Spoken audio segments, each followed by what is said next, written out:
Pen Vajpayee अपने YouTube channel मैं pen Vajpayee पे आपका बहुत बहुत स्वागत करता हूं।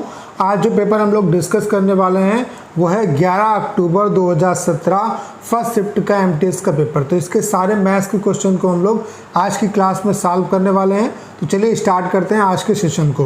पहला क्वेश्चन आप लोग देख पा रहे होंगे, पूछा गया है कि 631, 632, 633 के गुणनफल को 5 से अगर विभाजित किया जाए तो शेष फल क्या होगा। अब देखो थोड़ा सा दिमाग लगाओ, रिमाइंडर हमें निकालना है तो इनके जो इकाई के अंक है इन्हीं को आपस में गुणा कर लो और बस देखो लास्ट में इकाई का अंक क्या आएगा और उसको 5 से डिवाइड कर दो, वही रिमाइंडर आपका बचेगा। तो 3 दूना 6 कन 6 आपका इकाई का अंक आया और उसको 5 से डिवाइड करो तो एक बार चला जाएगा, एक बचेगा रिमाइंडर। तो सबसे आसान तरीका है, तो बी वाला जो ऑप्शन है वो आपका बिल्कुल करेक्ट है। अगला क्वेश्चन आप लोग देख पा रहे होंगे, दिया हुआ है 700 में ऐसी कौन सी सबसे छोटी संख्या जोड़ी जाए ताकि संख्या 17 की गुणज हो जाए। तो 17 की गुणज हमें करना है तो 17 से काट के देखो भाई, 17 चक्कू 68, कितना बचा 2, 0 उतारा। अब अगर 17 से कटवाना है तो कितना कम से कम जोड़े ताकि वो 17 से कट जाए। तो अगर इसमें हम 14 ऐड कर दें तो 17 दूनी 34 होता है, यानी कि सी वाला जो ऑप्शन है वो आपका बिल्कुल करेक्ट है। अगला स्टेटमेंट वाला क्वेश्चन है, देखो पूछ रहा है आपसे कि विषम की पावर विषम होता है क्या। तो हमने मान लिया 3 जो है विषम संख्या है, कोई भी एग्जांपल ले लो उस पर पावर विषम, हमने 3 रख दिया तो 3 3 9 3 27 विषम आ रहा है, इसका मतलब है पहला वाला स्टेटमेंट सही है।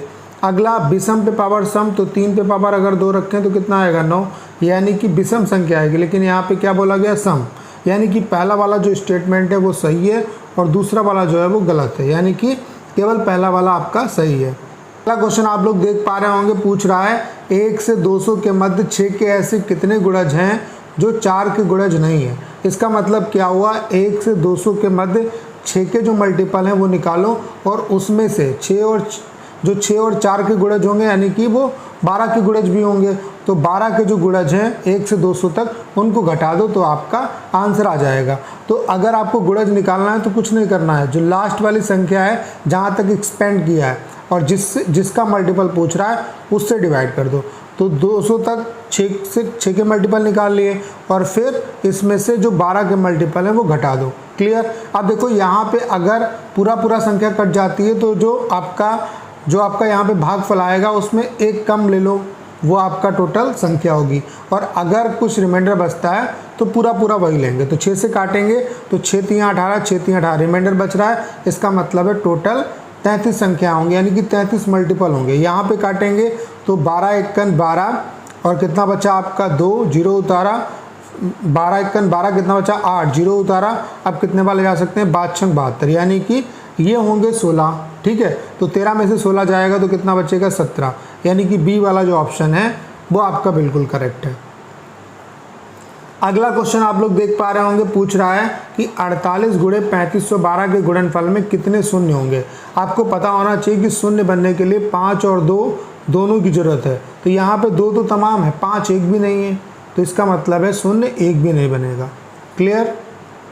अगला क्वेश्चन आप लोग देख पा रहे होंगे, दिया हुआ है एक किसी कार्य को 30 दिनों में कर सकता है, उसने 6 दिन तक कार्य किया तथा शेष कार्य बी ने 48 दिन में पूरा कर लिया। बी अकेले कार्य को कितने दिन में पूरा करेगा। तो कोई दिक्कत वाली बात नहीं, देखो ए पूरे काम को 30 दिन में कर सकता है। 6 दिन में उसने कितना काम किया होगा, 6 कन 6, 6 पंचे 30, यानी कि पूरा काम अगर 5 है तो उसने एक काम कर लिया तो बचा कितना 4/5 काम, और वो बी जो है वो 48 दिन में कर रहा है। इसका मतलब है 1/5 काम कितने दिन में करेगा, 4 से काटेंगे 12 दिन में, तो पूरा एक काम 12 पंचे 60 दिन में करेगा, यानी कि ए वाला जो ऑप्शन है वो आपका बिल्कुल करेक्ट है। अगला क्वेश्चन आप लोग देख पा रहे होंगे, दिया हुआ है 3 नल ए बी तथा सी किसी टंकी को क्रमशः 50 60 75 घंटे में भर सकते हैं।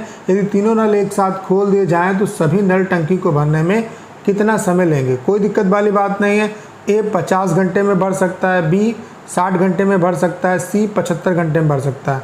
तो एलसीएम ले लो, कितना आएगा 300। यहाँ पे कितने लड्डू आए 6, यानी कि ए जो है वो 1 घंटे में 6 लड्डू बनाता है। यहाँ पे कितने आएगा 5 और यहाँ पे कितना आएगा 4।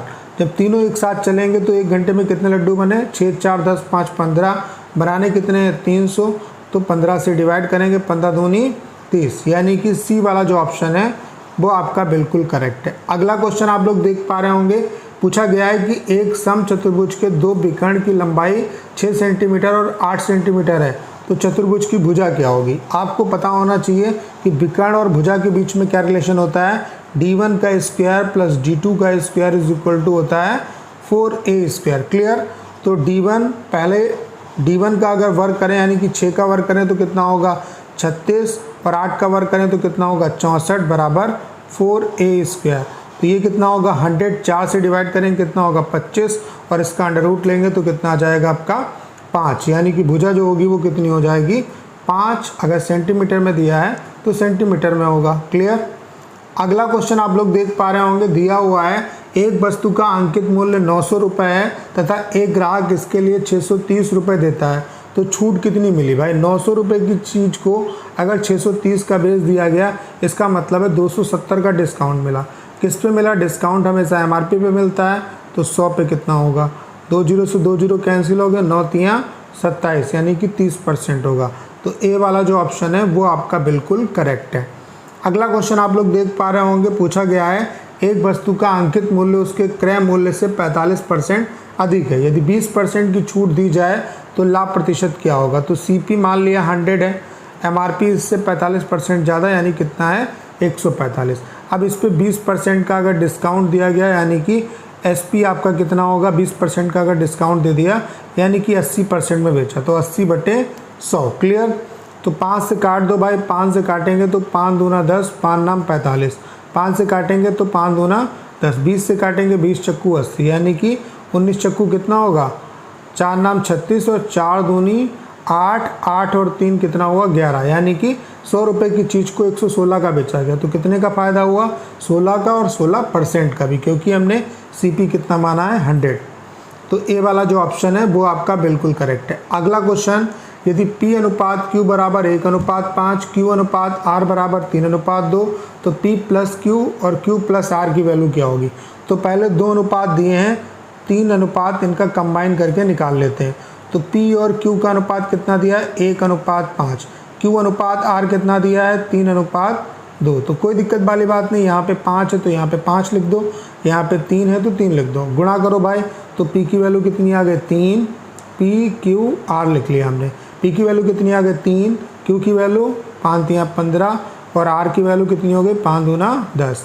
अब देखो P प्लस Q यानी कि 3 और 15 कितना हो गया 18, फिर Q प्लस R, तो Q प्लस R कितना होगा 25 यानी कि 18:25 होगा। तो C वाला जो ऑप्शन है वो आपका बिल्कुल करेक्ट है। यहाँ पे आपको रेशियो बताना है, दिया गया है यदि P का 3/5, Q का 4/5 है, तो कोई दिक्कत वाली बात नहीं। P अनुपात Q अगर निकालना है तो 4/5 के बटे में 3/5 चला जाएगा। क्लियर। तो इसको इधर भेज देंगे, इसको इधर भेज देंगे, तो आपका 4 × 5 × 5 × 3, तो 5 से 5 कैंसिल हो गया, अनुपात कितना आएगा 4:3। सिंपल है क्वेश्चन। अगला क्वेश्चन, 40 संख्याओं का औसत 50 है, अन्य 60 संख्याओं का औसत 70 है, सभी संख्याओं का औसत क्या होगा। देखो एक तो तरीका क्या है कि इसका सम निकाल लो और इसका सम निकाल लो, और टोटल जितनी संख्याएं हैं उससे डिवाइड कर दो तो आपका आंसर आ जाएगा। लेकिन सबसे अच्छा और यूनिक तरीका मैं आपको बताता हूँ। 40 संख्याओं का एवरेज कितना है 50, फिर 60 संख्याओं का एवरेज कितना है 70, तो कोई कॉमन मान लो आप एवरेज। इसका 50 है, तुमने मान लिया कि इसका भी एवरेज कितना है, टोटल का एवरेज कितना है 50, तो इसको कितना मिला एवरेज से ज़्यादा 20, तो 20 अगर ज़्यादा है तो 60 लोगों में कितना ज़्यादा हो गया 6 दूना 1200 ज़्यादा हो गया। अब टोटल 100 लोग हो गए, 40 या 60 है, इनमें सब में बांटोगे तो सबके हिस्से में कितना आएगा 12-12 और आएगा, यानी कि 50 + 12 सही जो एवरेज होगा वो कितना होगा 62 होगा। सबसे आसान तरीका है, इसे आप बहुत जल्द निकाल सकते हो। अगला, यदि 8 वस्तुओं का क्रय मूल्य 6 वस्तुओं के विक्रय मूल्य के बराबर है तो लाभ या हानि क्या होगी। मैंने इस वाले क्वेश्चन का तरीका आपको बताया कि जो CP के साथ दिया है वो SP होगा, जो SP के साथ दिया है वो CP हो जाएगा, यानी कि 8 का क्रय मूल्य और 6 के विक्रय मूल्य के बराबर है। इसका मतलब है CP कितना हो गया 6 और SP कितना हो गया 8। तो 6 की चीज़ को अगर 8 में बेचा तो 2 का फ़ायदा हुआ, 6 पे तो 100 पे कितना होगा 2 × 1 = 2, 2 × 3 = 6, 100/3 की वैल्यू क्या होती है 33 सही 1/3%, यानी कि C वाला जो ऑप्शन है वो आपका बिल्कुल करेक्ट है। अगला क्वेश्चन आप लोग देख पा रहे होंगे, दिया हुआ है एक वस्तु को 10% के लाभ के बदले 5% की हानि पर बेचने पर एक व्यक्ति को 75 रुपये अधिक प्राप्त होते हैं, वस्तु का क्रय मूल्य क्या होगा। तो कोई दिक्कत वाली बात नहीं है, मैंने कई बार इस चीज़ को बताया कि अगर एक जैसी वैल्यू है तो डिफरेंस घटा के निकालते हैं, और अगर अपोजिट चीज़ें हैं तो डिफरेंस जोड़ के निकालते हैं। पहले 10% के लाभ पर बेचा, फिर 5% की हानि पर, यानी कि अपोजिट चीज़ें, तो डिफरेंस जोड़ के निकालेंगे। इनका डिफरेंस कितना है 15%, जोड़ के निकालेंगे। इससे रुपए में कितना चेंज आया 75 का, तो 15 पचे 75, 1% की वैल्यू 5 के बराबर, 100% की वैल्यू कितनी होगी, 2 जीरो चिपका दो, यानी कितनी हो जाएगी 500। तो CP कितना होगा 500, यानी कि C वाला जो ऑप्शन है वो आपका बिल्कुल करेक्ट है। अगला क्वेश्चन, किसी संख्या के 45% में से 30 घटाने पर परिणाम कितना आता है 150, तो संख्या क्या होगी, कोई दिक्कत वाली बात नहीं। 45% में से जब 30 घटाते हैं तो कितना आता है 150, यानी कि 45% की वैल्यू क्या होगी, 30 को उधर ले जाएंगे 180, यानी कि 45% की वैल्यू 180 के बराबर। 45 चक्कू 180, 1% की वैल्यू 4 के बराबर, तो 100% की वैल्यू कितनी हो जाएगी 400। ए वाला जो ऑप्शन है वो आपका बिल्कुल करेक्ट है। अगला क्वेश्चन, यदि किसी संख्या का 1/3 35 है तो उसका 64% क्या होगा। 1/3 की वैल्यू जो है वो कितनी है 35, तो संख्या 1 की वैल्यू क्या होगी 35 × 3, इसका क्या निकालना है 64%, यानी कि 64/100। क्लियर। तो आप चाहो तो इसे मल्टीप्लाई कर दो या काट लो, तो 5 सत्ते 35, 5 से काटेंगे तो 5 दूना 10, और यहाँ पे 4 से काट सकते हैं, 4 से काटेंगे 4 एकम 4, 4 छंग 24 और 4 पंचे 20। आप गुणा कर लो भाई, यहाँ पे कितना होगा 16 सत्ते कितना होता है आपका 16 पंचे 80, 16 छक्का 96, 16 सत्ते 112, 112 तिहाई कितना हो जाएगा 336, और इसको 5 से डिवाइड कर दो, तो 5 छक्का 30, फिर 5 छक्का 30, 5 छक्का 30 और 5 सत्ते 35 होगा, और फिर 5 दूना 10, यानी कि कितना हो जाएगा 67.2 होगा। क्लियर।